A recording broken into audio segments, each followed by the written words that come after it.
Vamos a seguir con la serie de Dios es fiel. Hoy vamos a platicar un poquito sobre la vida de Pedro.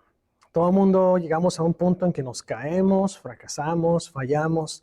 Y Pedro, qué mejor ejemplo de alguien que falló en un momento crítico de la historia.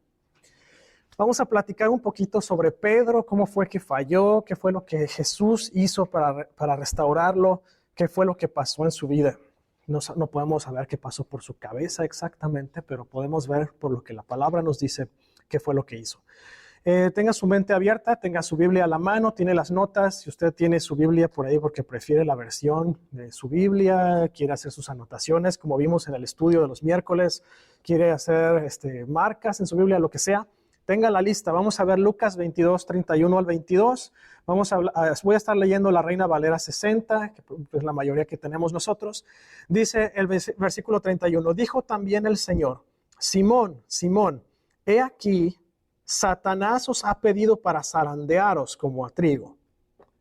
Pero yo he rogado por ti que tu fe no falte y una vez vuelto confirma a tus hermanos.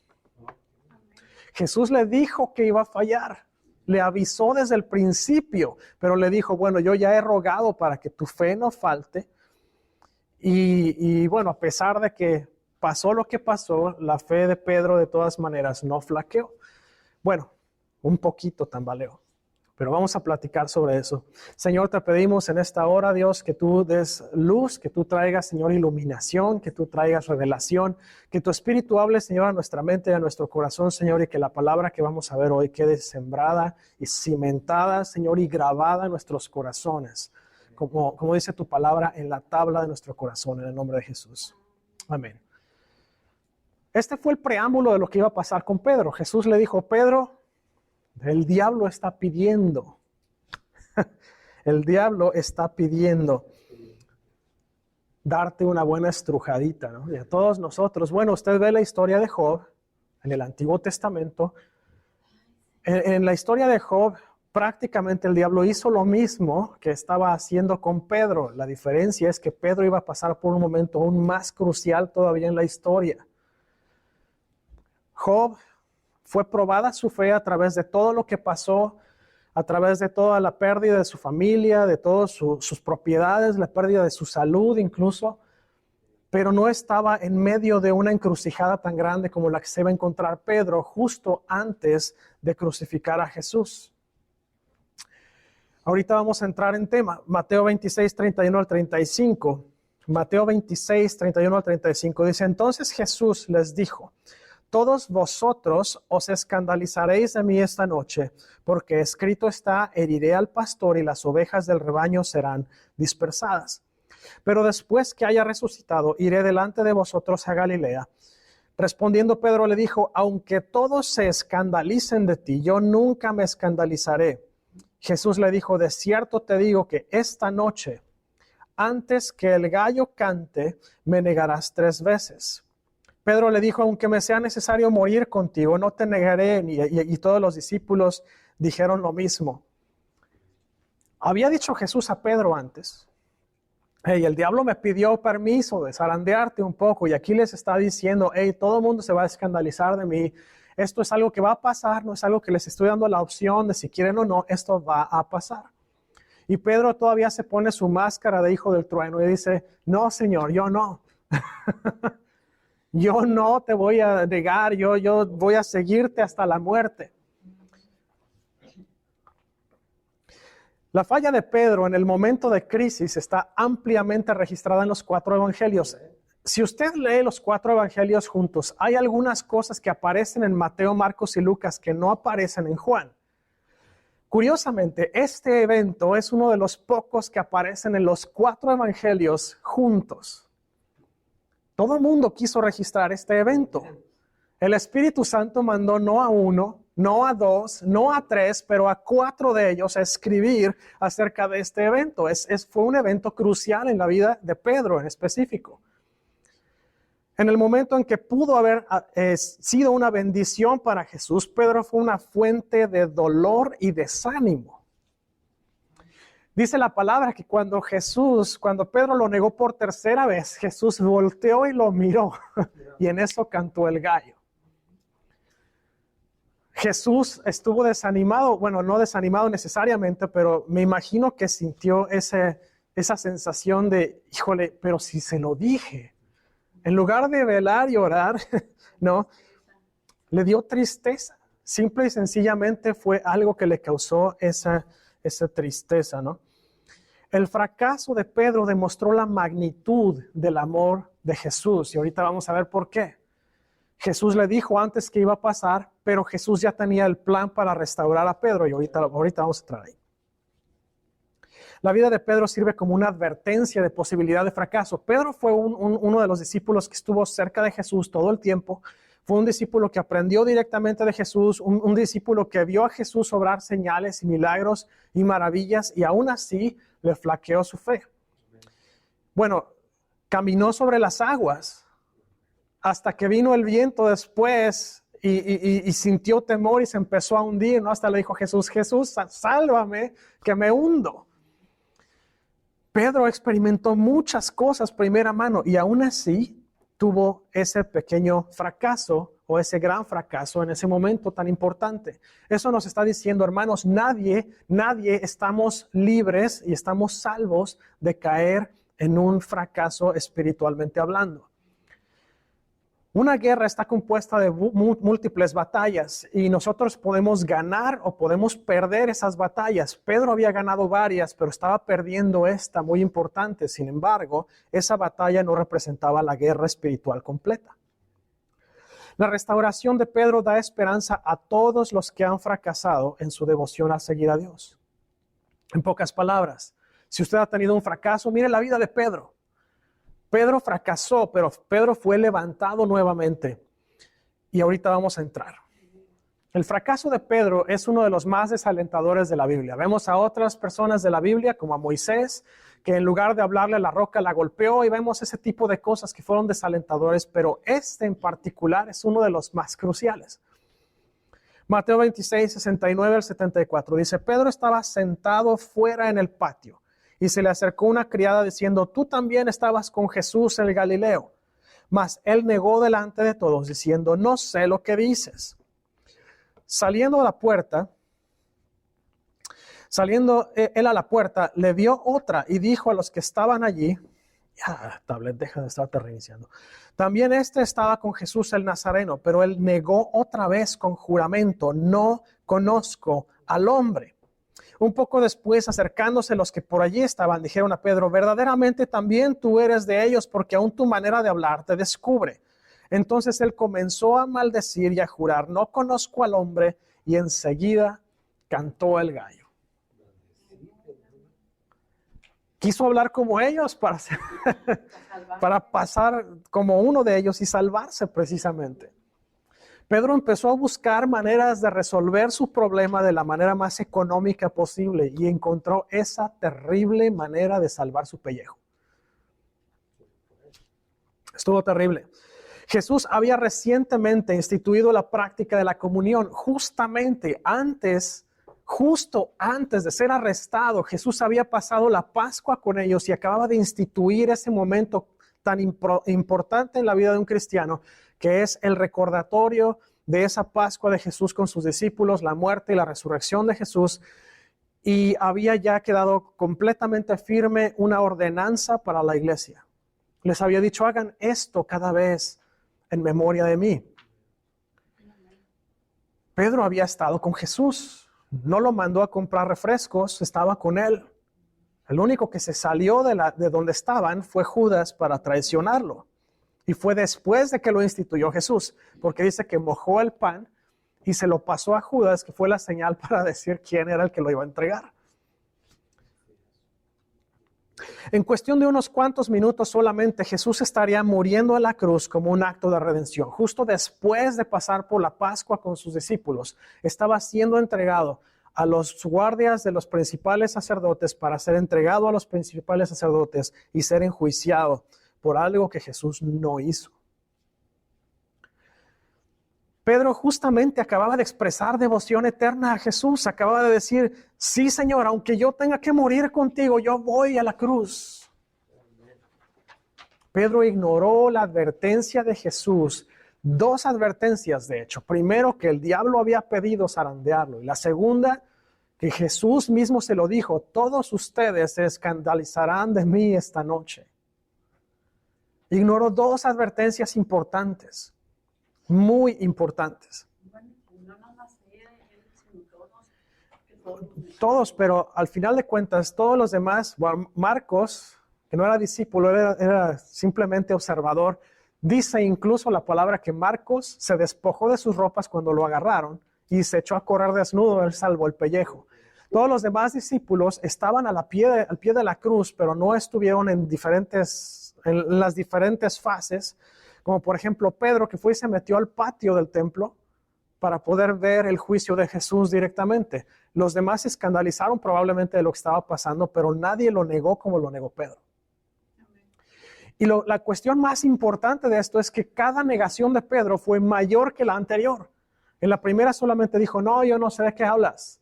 En la segunda dijo: no, te juro que yo no lo conozco, porque dice que fue con juramento. Y en la tercera incluso hasta maldijo y soltó más juramento. Pedro se fue subiendo en categoría, en nivel. Es como esos huracanes que vemos en el Golfo o en el Pacífico que empiezan a aumentar de categoría. Así fue la negación de Pedro, fue en aumento en categoría cada vez más. Pero vamos a entrar a un punto todavía más intrigante de la palabra, porque la corrección de Dios hacia la negación de Pedro fue absolutamente intrigante. Es algo que no se vio en la palabra antes y no hemos visto después. Pero aquí dice Mateo 26:75. Este es justo después de lo que acabamos de leer, de que cantó el gallo. Y dice: entonces Pedro se acordó de las palabras de Jesús que le había dicho: antes que cante el gallo, me negarás 3 veces. Y saliendo fuera, lloró amargamente. Dice también en la palabra, en otro pasaje, precisamente que Jesús volteó y lo miró. Ahí en Lucas 22:61, está tantito más abajo la cita bíblica. Jesús volteó y lo miró y se le quedó mirando fijamente después de que lo negó 3 veces y cantó el gallo. Dios utilizó el canto de un gallo para llamar la atención de Pedro. En pocas palabras, Dios utilizó una cosa tan simple, tan normal, tan común, para recordarle a Pedro lo que acababa de pasar. Y no solamente recordárselo, pero dejarlo marcado por la posteridad. Jesús le había dicho: cuando cante el gallo. Pedro no se acordó, cantó el gallo, y entonces ese pequeño detalle, esa pequeña cosa tan común, tan simple, que pasaba todos los días a varias horas probablemente del día, le recordó a Pedro lo que acababa de pasar minutos antes, cuando Jesús le había advertido que iba a pasar. Bueno, Pedro fue de hecho uno de los discípulos que estuvo durante la transfiguración de Jesús. Él vio cosas impactantes y aún así le falló. Ahora, una cosa importante que hay que notar es que el pecado de Pedro más grande, su pecado más fuerte, fue orgullo. ¿Sabe por qué? Porque Pedro había, desde el principio, se había sentido como que más arriba que los demás, en cierta forma. Más aún, Pedro era el que siempre soltaba la palabra primero, era el más impulsivo de todos. Y Jesús hacía algún comentario y Pedro luego contestaba. Y siempre fue así. Pedro fue muy orgulloso, pero si usted mira del lado de la granja y del rancho, los gallos son de los animales más orgullosos también que hay allá afuera. Hasta la forma en que caminan, la forma en cómo protegen su territorio. Y Dios utilizó un animal orgulloso como el gallo para recordarle a Pedro lo que había pasado, para hablarle a Pedro de lo que acababa de pasar. Pero más allá todavía, Dios básicamente le habló a Pedro a través de su mismo orgullo, pero eso no evita que Dios continuara, o no evitó que Dios continuara extendiendo su mano para atraer la atención de Pedro.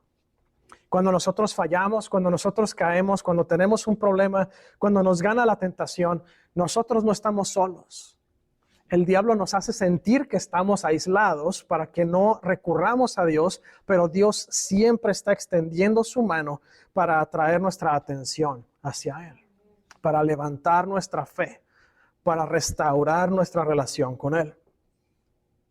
Dice Lucas 22:61, Jesús miró a Pedro, lo volteó a ver. Y si usted ha visto la película de la Pasión de Cristo, usted lo puede ver claramente, donde en ese momento en que Pedro lo niega la última vez, Jesús voltea y se le queda viendo. Yo imagino que cuando nosotros estamos cayendo, estamos cediendo a la tentación, estamos fallando, Dios voltea y se nos queda mirando fijamente, tratándonos de recordar las palabras que nos ha hablado a través de la historia. Pedro recordó las palabras de Jesús no solo por el canto del gallo, pero también por la mirada fija de Jesús, porque tuvo que haber hecho contacto visual con Jesús. En el momento en que cantó el gallo, recuerdo incluso que hay un pasaje que dice antes que el gallo cante 3 veces, me negarás 3 veces. Tuvo también cierto que ver el número de cantos, no sé por qué, solamente uno de los autores de los evangelios lo dice, pero bueno, alguna simbología tendría que tener. Pero al final de cuentas, no solamente utilizó al gallo, sino que el gallo canta, Pedro se acuerda y voltea a ver a Jesús, a ver si me está viendo, y se encuentra con la mirada fija de Jesús. Pedro recordó las palabras de Jesús. Pero la parte más importante de todo eso es que Jesús había ya orado, intercedido por Pedro. Le había faltado la fe, pero iba a ser restaurado a pesar de la falta de fe. Jesús restauró a Pedro de una manera suave, de una manera gentil, de una manera muy abrazadora. Primero Jesús les había prometido que regresaría. Le prometió a Pedro en específico que él regresaría. Eso significa que después de la muerte de Jesús iba a venir entonces la resurrección de Jesús, y se lo dijo a los discípulos y quedó sentado. Se lo dijo a todo el mundo, específicamente a sus discípulos. La demás gente no entendió porque Jesús hablaba en parábolas para poder hablar del reino de Dios sin ser perseguido y correteado todo el tiempo por la gente, aunque de todas maneras lo fue. Pero se lo dijo claramente a sus discípulos: voy a resucitar al 3er día. Me hace pensar en la película del Señor de los Anillos. No sé si a ustedes les gustan ese tipo de películas. En la parte en que están escondidos todos, tratándose de proteger de uno de los ataques más grandes de los orcs, y les dice Gandalf: antes del amanecer del 3er día, mira hacia el oeste, voy a estar ahí. Jesús les dijo lo mismo: espérense al 3er día, voy a resucitar. Jesús le preguntó a Pedro, y esta es parte de la restauración de Pedro. Jesús le pregunta a Pedro: ¿me amas más que estos? Pero fíjese la manera en cómo lo hizo Jesús. Primero, le pregunta para proveer una oportunidad de arrepentimiento público. Jesús le preguntó 3 veces: ¿me amas más que estos? Y la razón por la cual es para cancelar cada una de las negaciones que hizo previamente. Y si se fija usted, cada vez que le pregunta: ¿me amas más que estos?, la respuesta de Jesús es cada vez más fuerte. Abarca más extensión, abarca más arrepentimiento de parte de Pedro, hasta el momento en que Pedro se siente triste y le dice: pero Señor, tú lo sabes todo, por supuesto que te amo. Pues sí, pero tú maldijiste y juraste en tu última. Tenías que ser más arrepentido también y expresar esa cancelación de esas negaciones. Para restaurar a Pedro, Jesús le preguntó esto: ¿me amas más que a estos?, para restaurar a Pedro a un lugar de servicio a Dios. Pedro se había quitado de la posibilidad de servir, había negado a Cristo. Pero esto lo iba a traer de regreso a un lugar de servicio, a un lugar en el que él podía ser no nada más de servicio a Dios, pero servicio también a la comunidad. Y le preguntó también: ¿me amas más que a estos?, para establecer a Pedro como aquel que lideraría la iglesia. Jesús le dice a Pedro que sobre él establecería la iglesia. En pocas palabras, Pedro fue el primer predicador que estableció Jesús en la historia. De Pedro salieron nuevos, porque llamó también a Pablo, salió también Esteban, salió también Felipe en su momento, pero Pedro fue el primeritito establecido por Dios en la historia del cristianismo. Así que sí, Pedro falló, Pero la forma en que Jesús lo restauró fue para ponerlo ahora en un lugar de servicio y de importancia para establecer y expandir el reino de Dios. Alguien me decía, hermano, pero es que desde que estoy en Cristo recibo ataque tras ataque tras ataque. Lo único que le puedo decir, hermano, es que cuando usted está siendo atacado es porque el diablo no quiere que usted llegue a donde Dios lo quiere. Es así de fácil. Y hay algo todavía más a fondo. Si usted en el ataque, en lugar de agarrarse de Dios y ver este ejemplo de Pedro, de cómo fue restaurado a un lugar de mayor espiritualidad, vamos a llamarlo, de mayor entendimiento de la palabra, del mayor entendimiento de la enseñanza de Jesús, así nosotros tenemos que crecer. Cuando somos atacados por el enemigo tan fuerte, tenemos que llegar a un lugar, a una posición de más alcance, a una posición de más entendimiento, a una posición en la que Dios ocupa el primer lugar y el más importante en nuestra vida. Cuando nosotros en medio de la batalla dejamos que el enemigo nos zarandee, hermano, se deja zarandear porque usted quiere. Que la mano de Dios siempre está ahí. Ahora, algunas veces que nosotros tenemos ese tipo de pruebas, son utilizadas por Dios para subir nuestro nivel espiritualmente hablando. Dios nos quiere en un nivel más arriba y nosotros todavía estamos, como decía el apóstol Pablo, estamos todavía comiendo leche, tomando leche. Necesitamos agarrar sólidos, hermano, el steak está muy bueno. ¿Por qué cayó Pedro? ¿Y cómo fue restaurado? Número 1, Pedro fue orgulloso. Pedro era una persona orgullosa. Pedro era un hombre que caminaba probablemente con la cabeza muy en alto hasta que le pasó lo que le pasó del negar a Jesús. Debemos de ser humildes, hermano. Nosotros estando en este camino, en este mundo, tenemos que ser gente humilde. La humildad, muchas veces nosotros, por lo que aprendemos de nuestros países de origen, yo en México lo escuché muchísimo, es que es una persona humilde. La humildad la relacionamos nosotros con la capacidad económica de la persona, pero no es así. Podemos ver una persona que es muy pobre, tiene apenas una choza hecha de cartón y come nada más las hierbas que encuentra afuera, y ser una persona orgullosa y arrogante y prepotente. Y podemos tener una persona muy, muy rica, que es un hombre muy adinerado y es una persona muy humilde, ayuda a los demás y busca beneficiar a otros y no a él mismo. La humildad no tiene nada que ver con la capacidad económica. La humildad tiene que ver con cómo nosotros nos comportamos hacia el mundo, hacia la sociedad, y cómo nosotros reflejamos el amor de Cristo a la gente. Tenemos que ser humildes. En pocas palabras, ¿ve usted al hermano caer? Ayúdelo a levantar, hermanos. Si Pedro cayó de la forma que cayó y Jesús lo restauró, ¿por qué nosotros no podemos perdonar a nuestro hermano y ayudarle a levantarse? Todos cometemos errores. Sea totalmente dependiente del poder del Espíritu Santo para su diario vivir. Vea Mateo 26, 33 al 35. Debemos depender 100% del Espíritu Santo. Dice el apóstol Pablo dice, sean llenos del Espíritu Santo, pero la palabra en griego que utiliza en ser llenos no significa lleno como llenar la botella de agua y ya.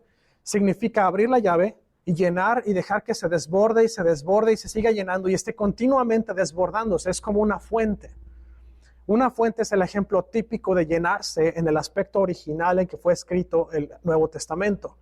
Es ser llenos, continuar siendo llenos, seguir siendo llenos, desbordarse, llenar a todos los demás, contagiar a todos los demás. Eso significa estar llenos del Espíritu Santo. Sea lleno y totalmente dependiente del poder del Espíritu Santo.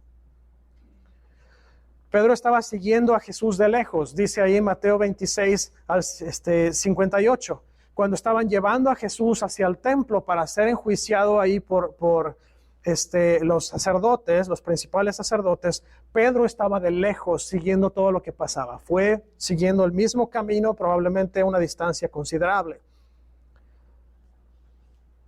Cuando Jesús va a orar al monte, justamente antes de ser aprehendido, le dice a Pedro y le dice a Juan que estaba con él, quédense aquí y oren.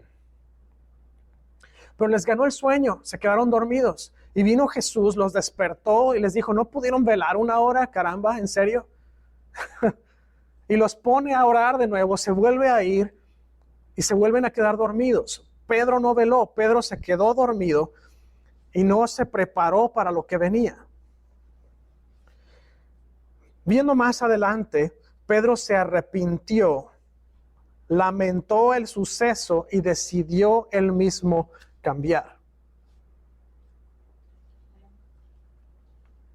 Pedro fue cambiado por siempre por el impacto de este evento en la vida de Pedro. Pedro fue lleno del Espíritu Santo, fue empoderado y equipado para el ministerio.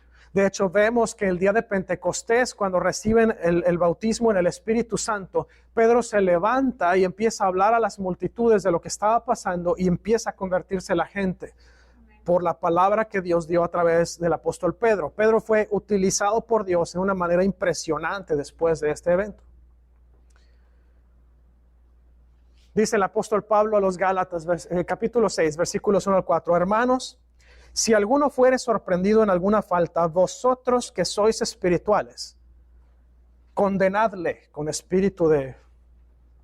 No dice eso. ¿Qué dice? Restauradle con espíritu de mansedumbre. Restauradle con espíritu de mansedumbre. Dice, considerándote a ti mismo, no sea que tú también seas tentado. Sobrellevad los unos las cargas de los otros y cumplid así la ley de Cristo, porque el que se cree ser algo no siendo nada, a sí mismo se engaña. Así que cada uno someta a prueba su propia obra y entonces tendrá motivo de gloriarse solo respecto de sí mismo y no en otro. En pocas palabras, el hermano fulano de tal, ¿viste que estaba haciendo? En lugar de estar creando chisme, ore por él, restáurelo, levántelo. Mire, hay un concepto que nosotros cristianos, específicamente los que venimos de países latinoamericanos con alta influencia católica, muchas veces no nos damos cuenta. Pero la palabra de Dios habla del ministerio de los creyentes. Eso significa que usted y yo somos ministros de Dios para llevar a la gente la palabra. Si nosotros dejamos ese trabajo a los pastores, hermano, no vamos a llegar a ningún lado. El pastor tiene muy limitados los tiempos y las manos y las cabezas y los pies. Si usted que está allá afuera y tiene contacto con la gente y ve hermanos de otras iglesias, ve otros pastores, otra gente, si usted no les ministra, esa gente va a quedarse en su problema probablemente por un rato más, pero usted no va a participar en la bendición de levantar a otro hermano y traerlo de regreso a Cristo. Si nosotros somos como el levita que pasó cuando estaba el samaritano, el hombre tirado, herido, robado, y nada más pasamos de largo porque yo me quiero rozar con ese hermano, no sea que luego digan que yo hice lo mismo. No, es que, ¿viste la hermana fulana de tal? No, yo mejor ni me meto ahí, no vaya a ser que me echen la culpa a mí. Así no es. Jesús dijo, el samaritano fue precisamente el prójimo de ese hombre que necesitaba ayuda y nosotros somos aquellos que estamos capacitados, empoderados y hemos sido nosotros fortalecidos y precisamente empoderados por el Espíritu Santo para hacer ese trabajo de restauración, ese trabajo de animar a la gente, ese trabajo de ayudar a la gente a llegar a los pies de Cristo. No espere que lo haga alguien más, hermano. Si usted lo ve, si usted está ahí, usted ejecute la tarea. Somos todos nosotros capacitados por el Espíritu Santo para ministrar a otras personas. Y lo dice ahí en la hojita, la última frase que puse, sea alguien que anime a otros en la fe. No sea usted el tipo de persona que va haciendo chisme allá afuera. Usted sea quien anime, quien levante, quien restaure, quien construya y edifique a los demás hermanos. Estamos en este mundo para como familia ayudarnos. Si usted viera que uno de sus hermanos carnales cae en drogas, en alcohol, cae en problemas con la justicia o simple y sencillamente cae en alguna enfermedad difícil, ¿usted no lo va a ayudar? ¿Usted se va a burlar de él? ¿Usted va a mandar a alguien más a hacerlo? No, usted va a estar ahí con su hermano o su hermana hasta que logre salir del problema. ¿Por qué no lo hacemos con nuestra familia cristiana? ¿Por qué no lo hacemos con la familia de Dios? ¿Por qué no lo hacemos con la gente que no conoce de Cristo como una oportunidad para enseñarles el amor de Cristo? ¿Por qué no se pone de pie con nosotros? Si usted está viéndonos o escuchándonos por primera vez, le voy a invitar a que cierre sus ojos hoy. Hay un paso muy importante que tomamos nosotros, que es entregar nuestra vida a Cristo. Dice la palabra de Dios que cuando nosotros entregamos nuestra vida a Jesús, nuestro nombre es escrito en el libro de los cielos, y cuando Jesús vuelva un día, nosotros vamos a poder ir allá con Él al cielo, todos los que estemos inscritos en el libro de la vida. Además de eso, dice que el cielo se regocija cuando una persona vuelve a los pies de Cristo, y más aún cuando uno está dentro de la cobertura de Dios. Nosotros recibimos salud, provisión, recibimos bendición de parte de los demás hermanos, la familia de Dios, pero especialmente de Dios. Si usted jamás ha hecho esta oración, es una oración muy simple, nos tomará un par de minutos. ¿Por qué no cierra sus ojos conmigo? Si usted va manejando, no cierre los ojos, simplemente repita con nosotros. Señor Jesús, te doy gracias por el sacrificio en la cruz. Hoy reconozco que he pecado y te pido perdón. Te pido que me restaures, que me perdones y que me levantes. Te entrego mi vida el día de hoy. Te declaro como mi único Salvador y Señor. Reconozco que Dios te levantó de la muerte, Jesús. Y el día de hoy te entrego mi vida en el nombre de Jesús. Amén.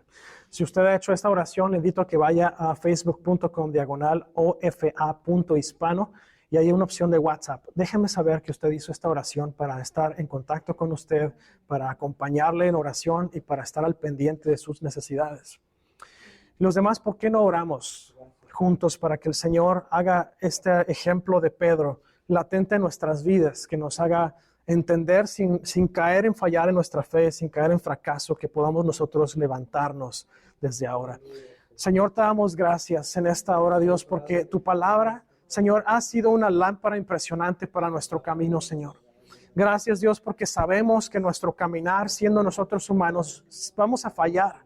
Así como Pedro falló, Señor, así como él tuvo ese enorme momento de debilidad, Señor, en el que él dejó que el enemigo, Señor, le tentara a negar a Jesús, y negó a Jesús no una, no dos, sino 3 veces, y cada vez fue más fuerte la negación. Señor, te pedimos en el nombre de Cristo que nos ayude, Señor, a evitar caer en este tipo de situación. Sabemos que probablemente vamos a caer porque somos seres humanos, pero te pedimos, Señor, que así como Pedro, tú nos perdones, Señor, nos levantes y nos restaures. Confiamos en ti, sabemos que tú eres un Dios bueno, un Dios misericordioso, un Dios poderoso, Señor. Gracias en el nombre de Jesús. Te pedimos, Señor, que tu Espíritu Santo nos llene, nos sature, Señor, nos inunde cada día de nuestras vidas. Te pido, Señor, que tú nos ayudes a ser ministros allá afuera, Señor. Que cuando estemos en medio de la gente allá afuera, les podamos hablar de tu amor, no nada más con palabras, pero con testimonio. Que cuando veamos, Señor, a una persona caer, le ayudemos a levantar. Que cuando veamos a un hermano fracasar, Señor, le ayudemos a ser restaurado, Señor, y le traigamos con amor de regreso. Te pedimos, Señor, en el nombre de Jesús, que nos ayudes a hacer esas vasijas, Señor, que llevemos tu espíritu, que llevemos tu presencia, que llevemos tu unción, que llevemos tu poder, que llevemos tu perdón, Señor, tu bendición a las demás personas. Ayúdanos, Señor, y pon en nosotros el carácter y la mente de Cristo para que podamos nosotros llevar el evangelio, Señor, a través de nuestro comportamiento, a través de nuestro testimonio y a través de nuestras palabras. En el nombre de Jesús. Gracias, Señor. Bendice a mis hermanos el día de hoy. Bendice sus casas, sus trabajos, su salud, Señor. Bendice a sus familias. Te pido que les des una semana de victoria, Señor. Anticipadamente te damos gracias por todo lo que has hecho. Gracias, Señor, por este país. Gracias por las oportunidades que nos has dado. Gracias, Señor, porque tú estás trabajando, Señor, detrás de todas las bambalinas, Señor, para que lo que está pasando con las elecciones salga limpio y salga transparente y salga como tiene que salir. Bendice a las autoridades, bendice al Departamento de Justicia, bendice a las cortes locales, a la Suprema Corte de Justicia de la Nación. Te pedimos, Dios, que tú les des sabiduría, les des inteligencia, les des entendimiento, les des conocimiento, de manera que resuelvan toda la situación de la mejor manera posible. Bendíceles, Señor, en el nombre de Jesús. Bendice a mis hermanos. Gracias por lo que has hecho, Señor, en nuestras vidas, por lo que estás haciendo y por lo que harás. Señor, que tu voluntad y tu espíritu, Señor, sean hechos en nuestras vidas. Que tu espíritu reine en nuestra vida en el nombre de Jesús. Gracias, Señor. Y bueno, les bendigo en el nombre de Jesús. Que el Señor les bendiga y les guarde. Bendiga su entrar y su salir, su acostar y su levantar. Que el Señor haga resplandecer su rostro sobre ustedes y les dé paz. Dios les bendiga mucho. Estamos en contacto. Nos vemos por acá el domingo. Tengan una excelente semana.